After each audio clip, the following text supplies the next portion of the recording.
Hi everyone, this is French Vinyl Addict on the part 2 of summer haul video, but whoa, what happened to FVA's haircut? Yeah, maybe time to give some explanations about this change of style. I recently took part in the Encore challenge. Some of you guys already know.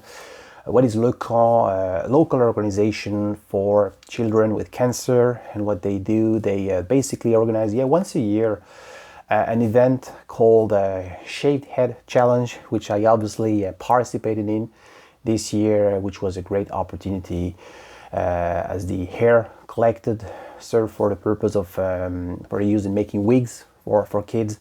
The money raised goes for families in need and helps or supports obviously the cancer research. So in this sense, I'd like to thank you, all of you guys, since I was sharing a link couple of weeks before in a community post on this channel, and I was like really surprised in a very good way, in a very best possible way, that quite a few of you guys, my VC friend, you were so kind, generous, making donations. So in this sense, I'd like you giving a certain shout outs to some of this person were very kind, generous. First of all, my best folk buddy, Mike Vinyl Spiral. Thank you so much. Steve, our friend Steve, A for Alice, B for Bob, C for ... If you haven't subbed to Steve's new channel, go and give him a sub. Anthony Gambler 182, you're the man, much appreciated. And Matt for Vinyl as well, which I don't have lots of connection with, so really surprised in a good way, as I said. Thank you so much, and without forgetting my two European VC friends, Ben, my closest friend Ben from the French vinyl community, his channel called Vinyl Mood or Vinyl Mood, and last but not least, Timo, fellow member of the German vinyl community, his channel called Vinyl und. And you have seen Timo since I was I had him on my stream a couple of months before. So yeah, I was pretty glad I could really help support myself this noble cause. Back to the music record topic, if you don't mind. We'll be covering in today's video the rest of my purchases, which I made last month, July, August, whatever. So the summer purchase, as I said in the previous video, I posted on this channel a couple of weeks before. I do have quite a good stack of records, so I decided to do part 1, part 2. This is the last part. Thank you for your very nice feedbacks, comments after the live stream, the folk stream, which Mike Vinyl Spar and myself, we did co-host on this channel. Episode 2 coming up this Saturday, so hope to see many of you. Without further ado, let's start with the last selection of those records, which I bought in various ways, mainly local stores over here in Montreal. Starting with a very interesting selection of records. The store named Le Vacarme. First of all, Le Vacarme, and it's not the first time I went to Le Vacarme, actually, on the St-Hubert street in Montreal.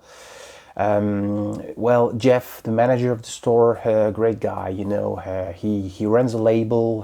He has his own radio show, I think, on the French university radio stations over here, and he has a store, obviously. And I always find some very interesting stuff. It's not as big as Au 33 Tours, but it doesn't matter. The selection is pretty cool. And the first record I found is a comp. This is a rare or French rare groove, and it's quite interesting. I did participate myself on the live streaming with the German vinyl community a couple of months before, and someone from the German vinyl community has mentioned this album while I was on air on Scream. And this is a perfect. It could be a soundtrack of an imaginary movie, you know. Directed by Godard with Bardot and with Belmondo, if you want to. We have great stuff. Francis Lay, obviously, very famous film score composer. Vladimir Kosma as well. So it's groovy, you know, with this typical bass line. It's really interesting. As an ambient record, it works.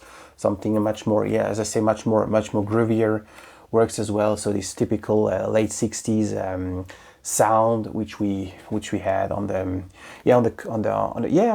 comedy, on the movies we had back in the day. So really cool, a double LP comp, French ware groove, really nice. And yeah, as I said previously, I completely overlooked Talking Heads back catalog, which I'm now catching up. So on the previous video, I talk about the Catherine Wheel, which is a David Byrne side project he made for a ballet, and this is another of the side project, yeah, which is much more interesting. This one, since it's a collaboration with Brian Eno, as you can see. My Life in the Bush of Ghosts, an album released in 1981 something, or 82, I'm not even sure, but yeah. What is very interesting, if you remember Remain in Light, so the Talking Heads album, which was produced by Brian Eno, you already have a foretaste if you listen to the last tracks on side 2, which I don't remember the name, so you'll excuse my my non-professionalism.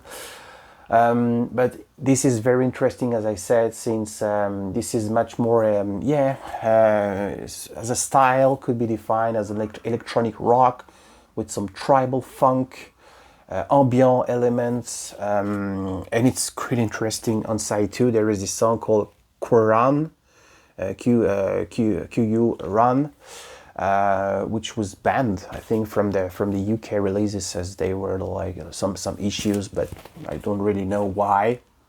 But as I said, really interesting. You find, this, if you love the more ambient stuff, as we can find on the Talking Heads album, we definitely love this one, as is. It's also for good exercise. Every track has its own atmosphere, with collage. It's really cool. So this one, and another, on to the next, another collaboration, the same Brian Eno, but this time with Robert Fripp. This is Evening Star. I found those two records side by side on the same crate. Much more different than the one with David Byrne. Reminds me of obviously lots of Pussyfooting, which I will try to put a picture. An album he already made. These guys already made, which was like maybe a source of inspiration, or was a good opportunity for lots of people to discover this kind of ambient stuff. Much more with modulation this time. The sound of the guitar, which is like really worked, calibrated, which gives some which gives some certain color. The best stuff I read about, and I'm pretty much a newbie when it comes to Brian Eno work, not really know how to describe, but the best stuff I read or heard about it was like, it's like a painting, It doesn't have to you don't have to stare at the painting all day long. Sometimes you have to forget about it's there, and once in a while, okay, you realize, okay, it's there.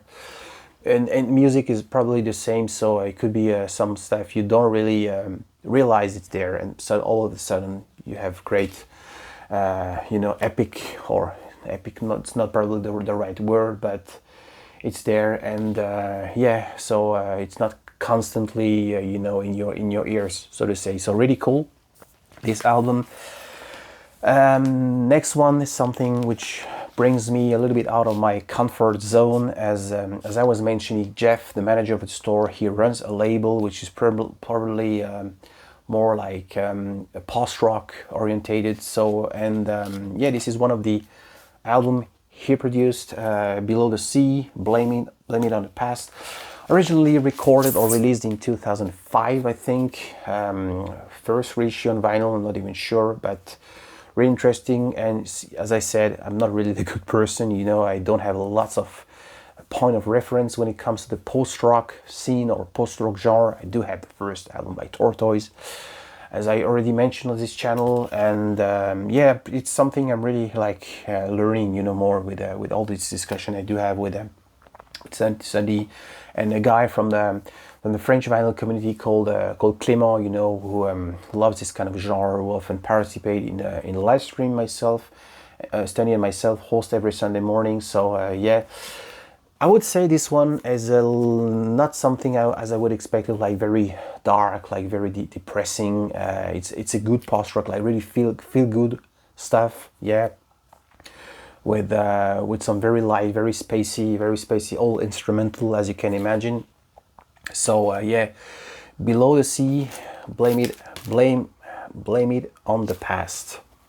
Yeah, and this is available on Bandcamp or on Le Vacarme. I will put a link so you can find all the images. You can order online, great store as well. Next, a couple of records. There's something I bought online, but the seller was located in Montreal. So starting with a classic, which was a recommendation from Michael, Ricefield Records. I think he mentioned on a stream I did host when he was a panelist, when we had this discussion with Fred about, you know, this crazy jazz rock rhythm and blues scene, as we can remember, or we all remember, you know, the first album by Chicago, Blood, Sweat and Tears. In Montreal, the scene was also a little bit booming in that sense, with some Caravanserai, which was a massive source of inspiration. So this is a San Francisco sound, same-ish, you know, with a crazy brass section, as I said, a soulish voice. She had nothing to envy to the Motown iconic figure, this Lydia Pence. So yeah, good surprise, really good surprise. I'm really happy I could find this one. Is that a 69 something or a 70 record? Not even know. Cold Blood, Sisyphus. This is a Canadian press. Yeah, it has a San Francisco on the label. So yeah, if you love this kind of rhythm and blues, as I said, soulish, really upbeat, you will something definitely for you. Next one, something from my home country, France, an album by Anne Sylvestre. Lots of songs are written by Alain Goraguer, which worked closely with Gainsbourg as well back in the days. So this is a typical singer-songwriter, as you can imagine, not to compare with Françoise Hardy, much more with maybe with Barbara, for instance, and some Marie Laforêt, maybe, if it doesn't ring a bell. So really interesting song, very quiet, very chanson française. So I recommend this kind of stuff if you are into. The next one is a local band from Quebec, Connivence. Yeah, another project. Yeah, we can stumble upon dozens of such stuffs when we digging through the crate. Used vinyl over here. This is folk, highly classical inspired folk music with some rich instrumentation. Even goes a little bit into the jazz, in jazz world in a way, but it's a folk. Wouldn't call this album a classic music, but as I said, very rich with lots of flute, lots of piano. Connivence, yeah, you find this pretty much easily. And the last record of the batch, so this is purchase made online. This is an absolutely wonderful masterpiece. This is Pierre Bensoussan, an album called Près de Paris, so closer from Paris, and a French artist, an American release, Rounder Records, as you know. As I'm studying, and in that book there is a great. This is by the way a book I'm reading about folk quiet revolution, and it is mentioned, you know, how important this label was. Rounder Record, iconic folk album. So yeah, to this album, this is a recommendation by my VC friend Joseph Isola. Once again. Whoever wants to dive into, you know, some technicity, virtuosity of an acoustic guitar needs to listen to this album once in life. This is clearly something for you, American Assam. You have to listen to this record. What I usually find when I listen to albums from great guitarists, you know, when they were in a band, and once they do a solo album, I almost find sometimes it sounds like a demo. I wouldn't say any name because I not want to be I don't want to blast those stuff, but it's really rare that those when a guy really knows his stuff, you know how to play, virtuosity, technicity. That we also have an album that works as an ensemble. It's not only like, yeah, as I say, like you have the feeling you have like demo after demos, and in that case it really works as an ensemble. It goes everywhere in the Oriental way, in the most classical Andalus Spanish stuff. Guys was born in France, still active. I think he's touring currently in the US, much more known. Very easy to find in North America. As I said, this is a North American release. It was released in France, obviously, with a black cover. Cover is a little bit different, but this album is a must-have when you like folk, when you like, you know, people like, you know, I don't, John Fay for instance, or this virtuoso Manitas de Plata, for instance. I can only recommend this album to you guys. Près de Paris. And finishing off with 2 records I found on another store over here, which is more bookshop. Encore Books, that's the name of the place on Sherbrooke, most on the western part of the Montreal island. As they mainly have second-hand books, but they also have a very decent section of vinyl records, and it's not the first time that I visit this place. And I was really lucky since I could find a folk album, a recommendation from my best folk buddy, Mike Vinyl Spiral. You did mention he is on the live stream. Ian, Ranking the Obscure, host every Thursday evening or afternoon in UK time. Evening UK time, afternoon here on the East Coast. And this is St-Hubert, an artist I had never heard of. So this is what a community is all about, once again. And 78 album, 77 or 78 album, 77 on the Topic. And you said this is an interesting label. I have yet to dive to study what artists, what albums were released under this label. To be honest, I haven't done my homework, but really like this one. So this is really really sweet voice. I really cannot compare with other, you know, famous voice as Bridget St. John's or maybe Vashti Bennett's. Something very unique. What I really like about this album is the arrangement. You know, you feel there is the voice remain at the foreground. You know, the most important element on the album. But they try, you know, to have, you know, piano in a way. You have Moog, but it's really like really balanced, really cool, really great balanced. Doesn't really disturb. You know, they try to put too much, you know, of an arrangement of the musical instrumentation alongside her voice. So St-Hubert, Ashes and Diamond, I can only recommend if you are into this kind of folk stuff, as I am for the time being. And finishing off last record of today's video with another recommendation. Let's talk about prog. It's been a while since I haven't mentioned the word progressive rock with a Canadian band. Yeah, they are from Toronto, I think.